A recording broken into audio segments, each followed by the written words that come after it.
Okay, now we're going to talk about the second part of 2.2, that's intercepts and symmetry.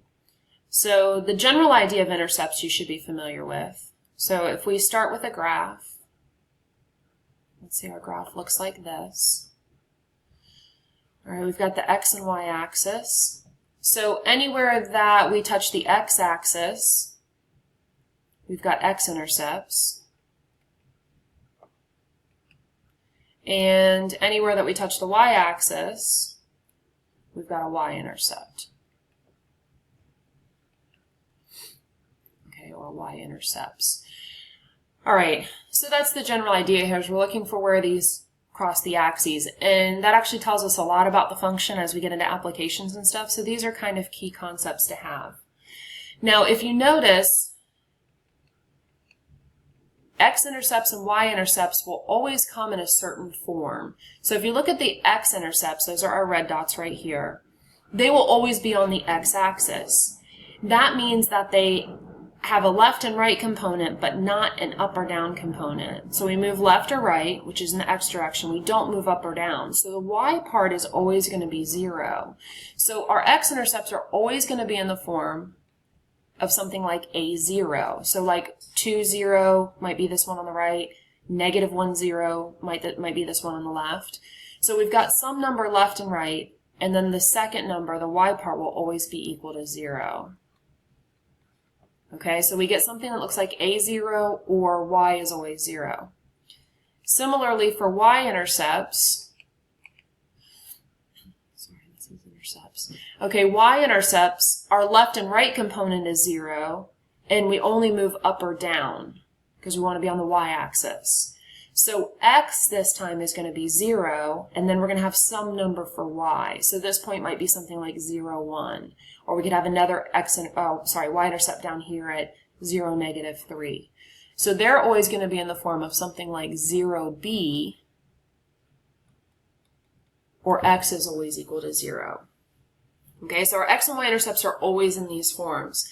This also tells us how to find our x and y-intercepts when we don't have a graph. It's easy enough to read them off of a graph or to put them onto a graph, but if we don't have a graph, we can use this information. So finding intercepts from an equation,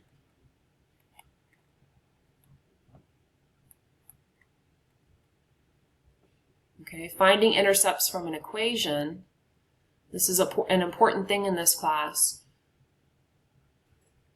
If we want to find the x-intercepts, we know that they always have to be in this form. We know that y always has to be equal to 0, so that's how we find them. We set y equal to 0, and we solve for x. To find the y-intercepts, up here we know that they're always in the form 0b, where x is always equal to 0. So we set the x equal to 0 and solve for y. Okay, so this concept is pretty key in this class because there are tips and tricks that you can use to find intercepts, but in general these will work for any equation that you're given. Okay, so this is something important to remember. We'll talk about this probably on a weekly basis. I'll ask you to remind me how to find the x-intercepts and the y-intercepts. All right, so let's look at an example. And again, when we look at an example, we're typically going to look at a linear one to start because they're easy to work with. So let's say we have y is equal to 2x plus 4, and we want to find the x and y intercepts.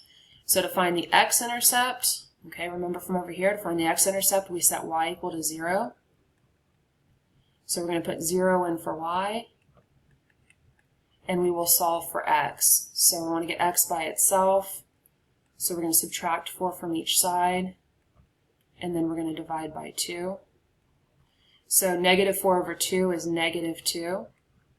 So we get that negative 2, sorry about that, that's my alarm. So we get that negative 2 is equal to x. So negative 2 is our x-intercept. Or in other words, we can write it as negative 2, 0.